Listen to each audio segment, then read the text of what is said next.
Bonjour frères et sœurs, bienvenue sur la chaîne Sinaï TV, la chaîne d'édification. Aujourd'hui nous allons aborder un sujet essentiel. La Bible nous parle des portes du séjour des morts. La Bible nous renseigne sur l'existence d'un lieu qui emporte tous les hommes, qui prévaut sur tous les hommes, qui a une puissance sur la vie et l'espérance de vie des hommes.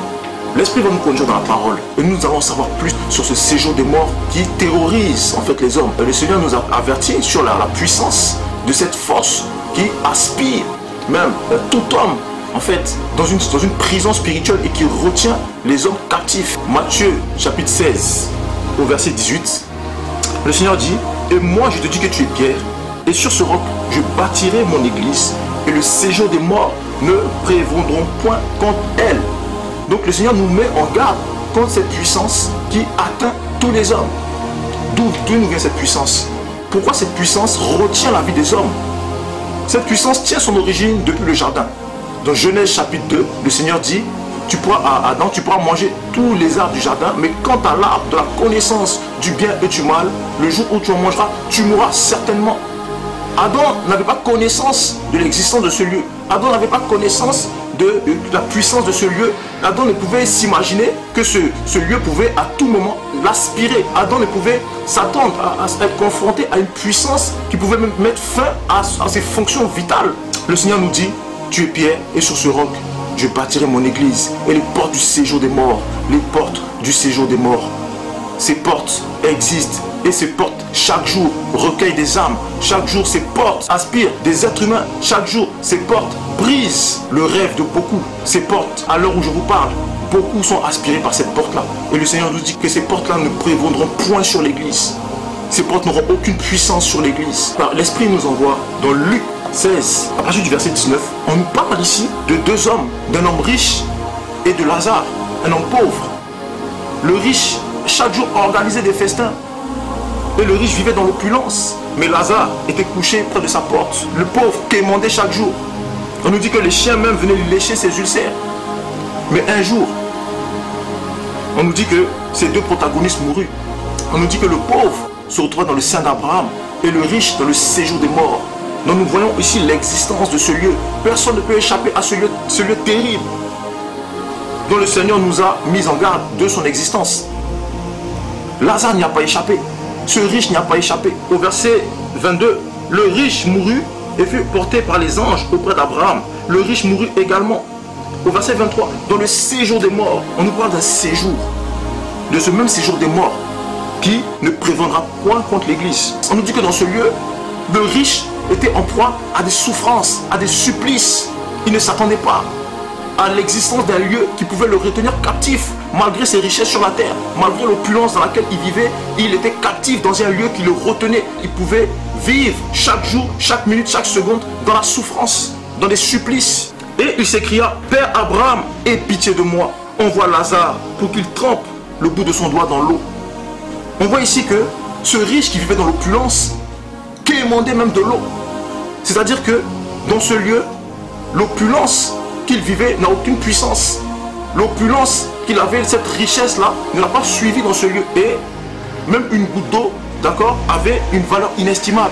Lui qui pouvait vivre dans les richesses, lui qui pouvait vivre dans la volupté, il se retrouve dans un lieu où même une goutte d'eau avait une richesse inestimable. Mes amis, c'est terrible.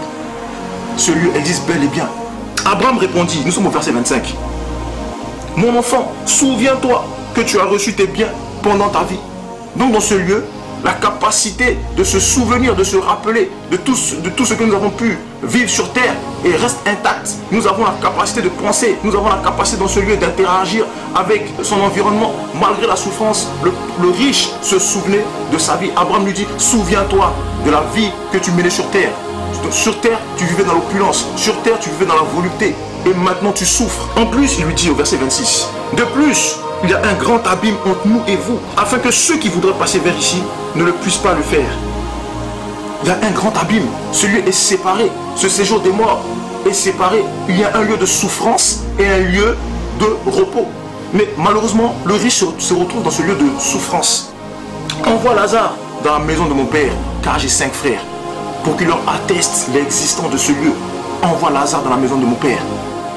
Cela signifie que ces personnes-là ont remis en question l'existence de ce lieu.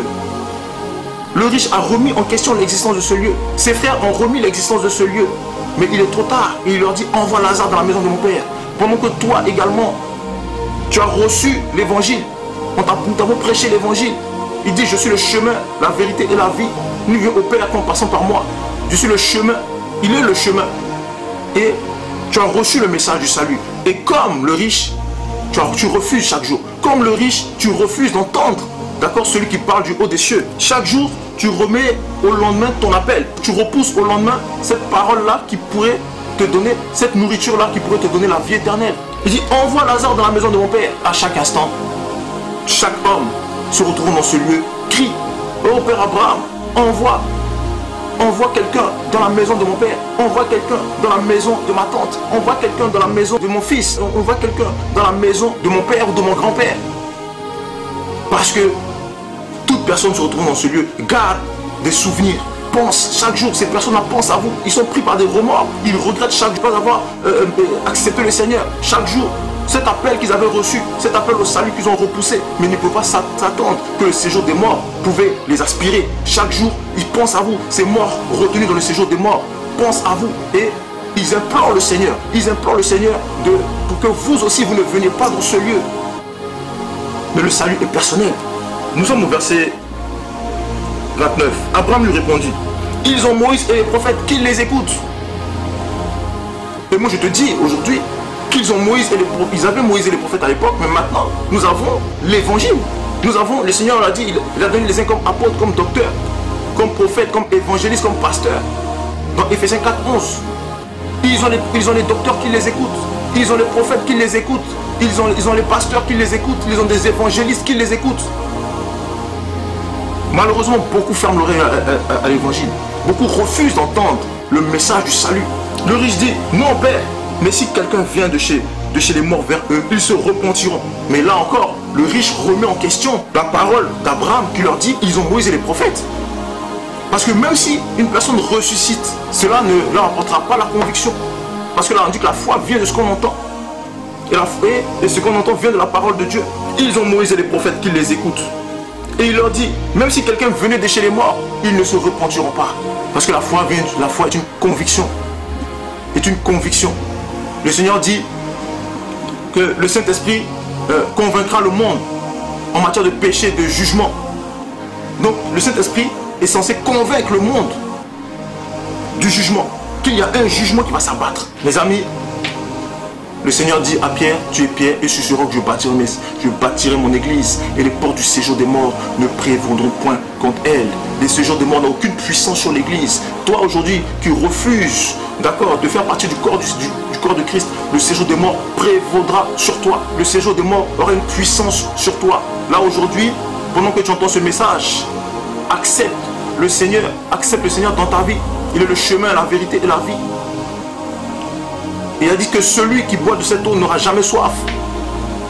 Et cette eau que je lui donnerai deviendra une source d'eau qui jaillira dans son sein jusque dans la vie éternelle.